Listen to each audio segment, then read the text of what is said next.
가장 깨끗해야 하지만 가장 더러운 생활용품이 하나 있습니다. 뭘까요?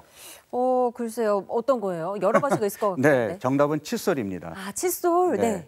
칫솔을 제대로 관리하지 못하면 변기 세균의 13배나 많은 세균이 생길 수 있다고 하고요. 이런 세균 칫솔을 사용하면 오히려 치주염에 걸릴 확률이 높아집니다. 그러네요. 그러면 우리가 칫솔을 어떻게 관리를 해야 좋을까요? 네, 미지근한 물에 굵은 소금을 한 수저 잘 풀어준 다음에 칫솔을 30분간 담근 후 물로 깨끗이 닦아주시거나 전자레인지에 1분 정도만 돌려줘도 도움이 됩니다.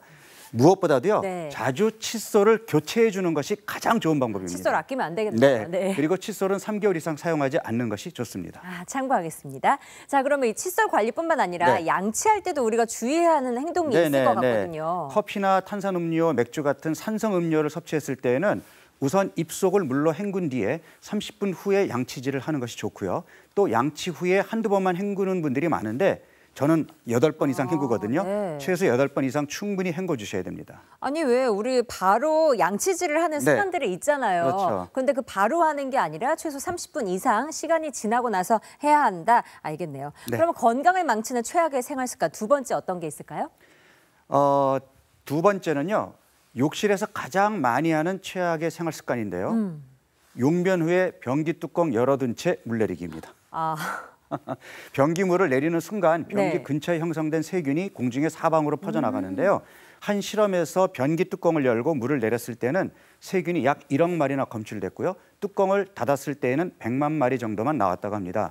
100배의 차이가 나는데요. 그러네요. 쉽게 말해 뚜껑을 닫지 않고 물을 내리면 변기물이 화장실 내에 수건이나 칫솔, 휴지에 묻게 되는 것과 같은 이치라고 생각하면 됩니다.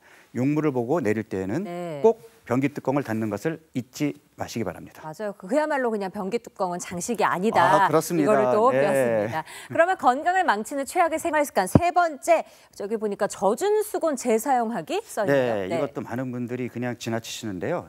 샤워나 세수를 하고 수건은 욕실에 두지 않아야 됩니다.